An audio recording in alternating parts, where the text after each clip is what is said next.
Pasca gempa berkekuatan 7,3 magnitudo kemarin, pemerintah prefektur Fukushima, Jepang mengkonfirmasi lebih dari 100 orang penduduk terluka.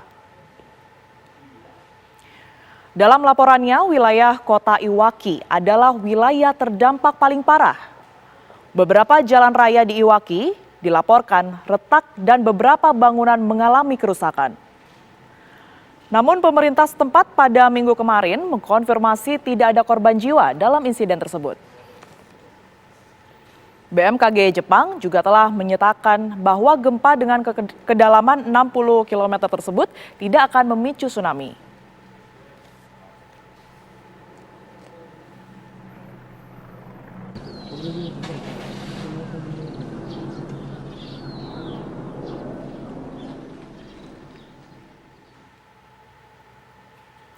Iya, pemirsa, untuk mengetahui perkembangan dampak gempa, kita akan mencari tahu langsung ini kepada Richard Susilo yang merupakan warga negara Indonesia di Jepang. Selamat pagi waktu Jakarta, Richard. Pagi Mbak Tiara. Iya, bagaimanakah situasi semuanya terkini di Jepang pasca gempa kemarin? Ya, yang paling baru adalah sejak kemarin malam Fukushima itu dihantam oleh hujan lebat, tapi ramalan cuaca dari pihak Badan Meteorologi memang sudah diantisipasi dengan baik, sehingga kemarin pada hari Minggu, mulai Minggu pagi itu sudah mulai dibagi-bagikan terpal biru ya, terpal biru yang besar sekali untuk melindungi rumah, karena akibat gempa itu cukup banyak, ada sedikitnya 86 bangunan, itu cukup rusak berat, gentengnya juga berantakan, hancur, dindingnya retak, sehingga itu perlu dilindungi oleh terpal. Nah, terpalnya itu dibagi-bagi gratis pada penduduk Fukushima. Mereka langsung menutupi atapnya dengan terpal tersebut, supaya pada saat kemarin malam sudah berlangsung hujan lebatnya sampai dengan hari ini, dan puncaknya itu hari ini, hari Senin ini sampai dengan malam nanti. Bahkan diperkirakan hujan lebat terus berlangsung sampai dengan hari Selasa besok. Itu yang terakhir mungkin. Di samping pengungsian, ada sekitar 250 orang yang mengungsi ke tempat evakuasi, masih dalam keadaan trauma karena 10 tahun terakhir ini gempa terus, dan gempanya itu susulan setelah gempa hari Sabtu malam, itu ada sekitar 40, saya sudah hitung ada sekitar 40 gempa susulan.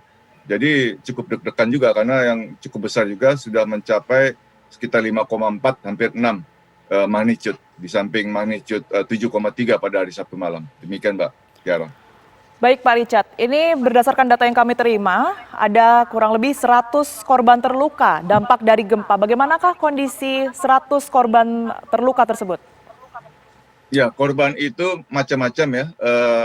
Kebanyakan itu karena gempanya besar, sehingga kaca jendela, kaca rumah dan sebagainya, kaca dari iklan-iklan juga kadang-kadang pecah semuanya. Mereka panik keluar menginjak kaca tersebut, kakinya luka, atau yang panik kemudian turun tangga sampai kakinya juga retak, tulang kakinya macam-macam, punggungnya juga kena. Itu mungkin yang bahkan ada yang lucu sebetulnya, begitu bangun karena gempanya besar sekali, dia pingsan masuk rumah sakit, ya nggak apa-apa sebetulnya, dia tidak luka sih. Cuma karena pingsan itu sempat dilihat orang, digotong ke rumah sakit ya. Kira-kira demikian yang luka cukup parah itu, karena pecahan kaca, ketiban oleh benda-benda keras dan sebagainya. Baik Pak Richard, ini berdasarkan data dari ratusan korban terdampak, adakah informasi berapa WNI begitu yang juga terlibat ataupun juga masuk dalam korban dari gempa yang terjadi? Alhamdulillah tidak ada WNI yang terluka, tidak ada WNI yang sakit, tidak ada yang masuk rumah sakit, semuanya sehat, alhamdulillah, yang di Fukushima, Miyagi dan sebagainya. Ya cuman ada beberapa yang ya bukan hanya WNI, kalau ini menyangkut umum, selain sekitar 900.000 rumah yang padam listriknya, sekarang sudah kembali pulih, sudah baik kembali di seluruh tempat. Sekarang yang menjadi masalah adalah air ledeng. Air ledengnya itu sempat sampai kemarin malam itu air ledengnya terhenti, sehingga pasukan bela diri Jepang atau SDF itu dikerahkan untuk mensuplai, mendistribusikan air-air untuk masyarakat. Jadi agak kesulitan air sampai dengan kemarin. Mudah-mudahan hari ini semuanya beres, tidak ada masalah. Jadi mungkin dampak dari pipa yang bocor, pecah dan sebagainya dari pipa air ledeng itu. Itu yang terakhir, Mbak Tiara. Baik, terima kasih Pak Richard Susilo melaporkan langsung dari Jepang. Kita harapkan kondisinya segera membaik di sana. Terima kasih, Mbak.